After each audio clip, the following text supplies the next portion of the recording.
நெய் சாக்லேட்டா இருக்கனால அந்த கலருக்கு சாக்லேட்னு பேர் வந்துச்சா இல்ல அந்த கலர் சாக்லேட்டா இருக்கனால இதுக்கு சாக்லேட்னு பேர் வந்துச்சா? ஐயோ ஆரம்பிச்சிட்டான்டா. ஐயா மாமா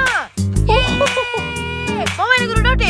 இப்ப கண்ணுக்கிட்ட போனால கண்ணாடி போட்டுருக்கீங்க, அதே காட்டுவாசி காலத்துல இந்த கண்ணுக்கிட்ட போயிருந்தா என்ன பண்ணிருப்பீங்க? Good question. மாமா ஒரு வாரம் உன் வீட்டுல தங்க போறேன். உன் டவுட் எல்லாத்தையும் நான் கிளியர் பண்றேன். சத்தாண்டா சேகரு மாமா.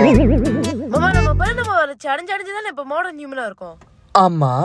அப்ப அடுத்த பாரு நம்ம எப்ப அடிவோம், எப்படி அடிவோம்? ஆமா நம்ம படிச்சது கடவுள்னா அப்ப அந்த கடவுளை யார் பிடிச்சா? இன்னொரு கடவுளா? அப்ப அந்த கடவுளை யார் பிடிச்சா? இன்னொரு கடவுளா? இது அப்படியே போய்கிட்டே தான் இருக்குமா? இதுக்கு பதில் எங்க கிடைக்கும்? மூளை வலிக்குது. மாமா நான் கேக்குற கேள்வி மூளையில இருந்து வருது, நீங்க சொல்ற பதிலும் மூளையில இருந்து வருது. அப்ப மூளைய கேள்வி கிட்ட மூளைய பதில் சொல்லுதா? அஸ்தாகா. மாமா ஜாதக பத்தி பெரிய சொல்றது உண்மைனா அப்ப இந்த உலகத்துல யாருக்குமே பிரச்சனை இருக்காதுல்ல? ஆள உடுக்கடா தெய்வம்.